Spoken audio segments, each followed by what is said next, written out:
Hi, കുറേ നാളുകൾക്ക് ശേഷമാണ് ഞാൻ ഇപ്പോൾ വീഡിയോ ഇടുന്നത്. ഇതുവരെ ഓരോ പ്രശ്നങ്ങളായിട്ട് വീഡിയോ ഇടാറില്ല. അപ്പം നമുക്കിന്നൊരു അയിലക്കറി ഉണ്ടാക്കാം. ചട്ടി അടുപ്പത്ത് വെച്ച് അതിലേക്ക് ഇത്തിരി വെളിച്ചെണ്ണ ഒഴിച്ചു. എന്നിട്ട് നമുക്ക് ഒരു ലേശം ഉലുവ ഇട്ടു, പിന്നെ ലേശം അതുപോലെ കടുക് ഇട്ടു, പിന്നെ കറിവേപ്പില. നല്ലൊരു നാടൻ അയിലക്കറിയാട്ടോ. ഇതെല്ലാവരും ഇതൊന്ന് ട്രൈ ചെയ്ത് നോക്കുക. ഇതുപോലെ വെച്ചാൽ നല്ല രുചിയാണ് കേട്ടോ. കറിവേപ്പില ഇട്ടു. പിന്നെ അതൊന്നുകൂടെ മൂത്ത് വരുമ്പോൾ ഇങ്ങനെ കുറച്ചൊന്ന് കടുകൊക്കെ പൊട്ടി ഉലുവയൊക്കെ മൂത്ത് വരുമ്പോൾ നമുക്ക്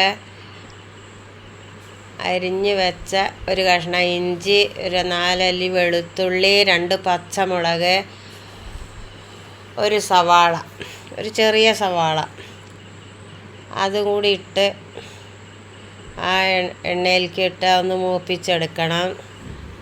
എന്നിട്ട് നമുക്ക് അത് വഴന്ന് വരുമ്പോൾ 2 മണി വലിയ ജീരകം കൂടി ഇട്ട് കൊടുക്കണം. ആവശ്യത്തിന് ഒന്ന് വാടാൻ വേണ്ടിയിട്ടുള്ള ഉപ്പ് ഇട്ടു, 2 മണി ജീരകം ഇട്ടു, വലിയ ജീരകം.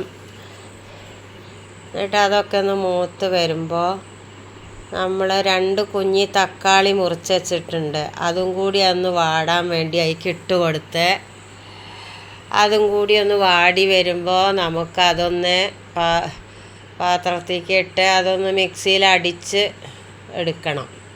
തക്കാളിയൊക്കെ ഒന്ന് വാടി വന്നിട്ട് അതും കൂടി ഒന്ന് മിക്സിയിൽ തക്കാളി, ഉള്ളി, ഇഞ്ചി, വെളുത്തുള്ളി, ജീരകം, പച്ചമുളക് ഇതെല്ലാം കൂടി ഒന്ന് വാട്ടിയത് മിക്സിയിൽ അടിച്ച്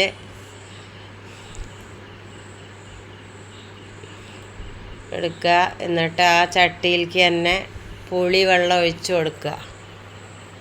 പുളിവെള്ളം ഒഴിച്ച് കഴിഞ്ഞാൽ അതിക്ക് ആവശ്യത്തിനുള്ള കറിക്ക് ആവശ്യത്തിനുള്ള ഉപ്പും കൂടിയും ചേർത്ത്, അത് നമ്മൾ ഉള്ളിയൊക്കെ വാടാനുള്ള ഉപ്പ് ലേശം ഇട്ടിട്ടുള്ളൂ കേട്ടോ. അപ്പോൾ കറിക്ക് ആവശ്യത്തിന് അതായിട്ടില്ല. അപ്പോൾ പാകത്തിന് പുളിയിൽ ഉപ്പിട്ട് കൊടുത്തു. പിന്നെ കുറച്ച് മഞ്ഞൾപ്പൊടി ഇട്ട് കൊടുക്കുക. പിന്നെ കുറച്ച് വറുത്ത മീനായതുകൊണ്ട് അതിൽ മുളകൊക്കെ ചേർന്നിട്ടുണ്ട്. അപ്പോൾ കുറച്ച് മുളക് പൊടി, കുറച്ച് മഞ്ഞൾപ്പൊടി ഇട്ട് കൊടുത്ത് അതൊന്ന് ഇളക്കി യോജിപ്പിച്ച് ഒന്ന് കുറുകി വന്ന സമയത്ത് നമുക്ക് വറുത്ത് വെച്ച മീൻ അയില മീൻ അതിലേക്ക് ഇട്ട് കൊടുക്കുക. വറുത്ത മീൻ അതിലേക്ക് വെച്ച് കൊടുത്തിട്ട് ഒരു 5 മിനിറ്റ് കഴിഞ്ഞിട്ട് തിരിച്ചിട്ട് കൊടുക്കുക. അപ്പോൾ ആ മസാല അതിലേക്ക് പിടിക്കാൻ വേണ്ടിയിട്ടാട്ടോ ഒന്ന് മറിച്ചിട്ട് കൊടുക്കുക. അപ്പോൾ പുളിയും എരിവും പുളിയൊക്കെ അതിലേക്ക് ഒന്നും കൂടി പിടിക്കാൻ വേണ്ടിയിട്ട് ഒന്ന് മറിച്ചിട്ട് കൊടുത്ത് ഒരു 5 മിനിറ്റ് 5 മിനിറ്റ് തിളച്ചിട്ട് നമുക്ക് അരച്ച് വെച്ച കൂട്ട് അതിൻ്റെ മുകളിലേക്ക് ഒഴിച്ച് കൊടുക്കുക. ഉള്ളി തക്കാളിയൊക്കെ വാട്ടിയതിൻ്റെ ആ പേസ്റ്റ് അതിലേക്കാണ്ട് ഒഴിച്ച് കൊടുക്കുക. എന്നിട്ട് നമുക്ക് അതിലേക്ക് കുറച്ചും കൂടി കറിവേപ്പില ഇട്ട് 5 മിനിറ്റ് അടച്ച് വയ്ക്കുക.